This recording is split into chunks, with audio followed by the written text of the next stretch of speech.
Ele nasceu na pequena Itajubá, no interior de Minas Gerais. E, como todo garoto humilde, tentava fazer alguns bicos para ajudar a família. Gostava de desenhar também.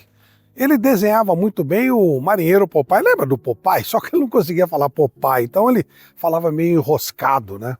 Até então, todo mundo o conhecia como Zé Valentino, ele chamava José Valentino da Silva. Mas a partir do momento que ele tentava desenhar o Popeye e falava que estava desenhando o Pompeia, ou qualquer coisa assim, os amigos, moleque de rua, né, passaram a chamá-lo de Pompeia. E esse apelido pegou tanto que quando ele foi para o circo, ele varria o circo lá, varria as serragens do circo, já com o nome de Pompeia. Na verdade, no circo ele gostou muito da ideia de ser trapezista. Então, nas horas vagas, ele fazia alguns saltos, ele aprendia alguns movimentos do trapézio, mas o pai dele viu que não estava ali a vida dele. Dali ele não ia sair com muita coisa, tirou o garoto de lá, botou numa fábrica que tinha também uma escola e lá ele estudava e também trabalhava e jogava futebol. Grandão, né, ágil, foi jogar de centroavante. E dali foi convidado para jogar no time da cidade, no Itajubá, da segunda divisão de Minas Gerais. Olha, até que ele foi bem, tanto que recebeu convite do outro time da cidade, do São Paulo de Itajubá, também para jogar como centroavante. E logo nos primeiros jogos eles foram fazer um jogo fora de casa e o goleiro adoeceu. Sem goleiro, alguém tinha que jogar por lá. Olharam lá quem era o maior, o centroavante, lá ele é grandão, botaram o cara no gol.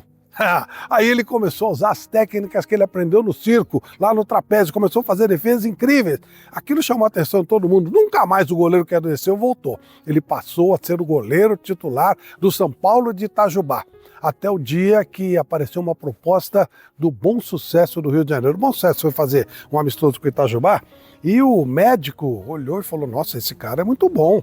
E avisou a comissão técnica do Bom Sucesso, que imediatamente fez um convite para ele fazer um teste no Rio de Janeiro, que era o sonho da vida dele. E lá foi ele para o Bom Sucesso, com um contrato curtinho e já fazendo muito sucesso, chamando a atenção, porque ele era diferente, ele voava, ele fazia aquelas pontes, né, que o pessoal chamava antigamente, não era só pegar a bola, era fazer um ato de trapezista mesmo. Chamou a atenção do América, que era um grande naquela oportunidade. E rapidamente ele ganhou a condição de titular. Passou por cima de dois goleiros. O técnico Alfinete falava: olha, tem dois goleiros aqui que são espetaculares. Vou levar você para ver os dois treinar e você aprender as técnicas dele. Barbosa, do Vasco, e Castilho, do Fluminense. E ele ia lá, ficava olhando os treinamentos deles, aprendeu muito e colocava a parte dele, né? A parte autoral dele, que eram os voos, as pontes. O América cresceu bastante. Valdir Amaral, um grande narrador do Rio de Janeiro, rapidamente começou a chamá-lo de Ponte Aérea.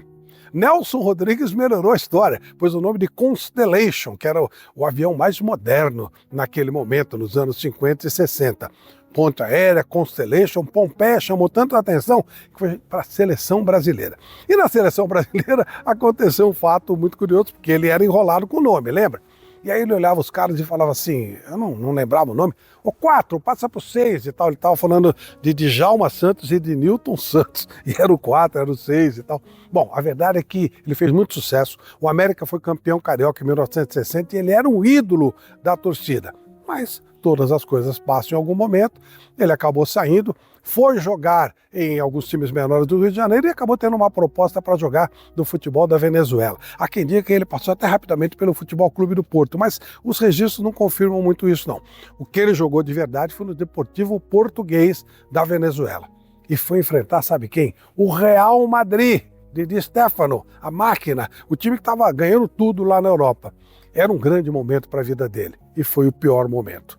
Uma jogada onde ele saiu para dar um bote no atacante, chegava, alguns dizem que foi de Stéfano, isso não é confirmado também, mas a chuteira do jogador bateu no olho esquerdo dele. E dali para frente a coisa não foi mais legal. Ele não conseguiu recuperar aquela vista e com uma vista só ficava muito difícil ser goleiro. Também ele já tinha alguma idade e tal, parou de jogar futebol.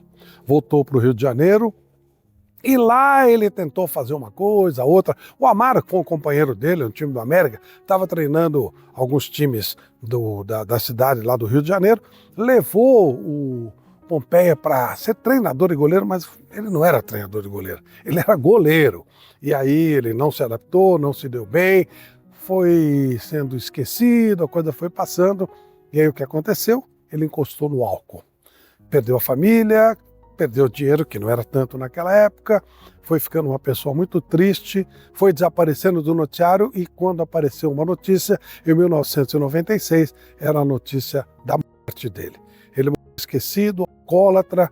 Só então voltaram a lembrar do Constellation, voltaram a lembrar do Ponte Aérea, voltaram a lembrar daquele goleiro maravilhoso chamado Pompeia, que fez muita história no futebol. Pompeia hoje é muito pouco lembrado, até o América dele, né, que com ele viveu grandes momentos, é pouco falado.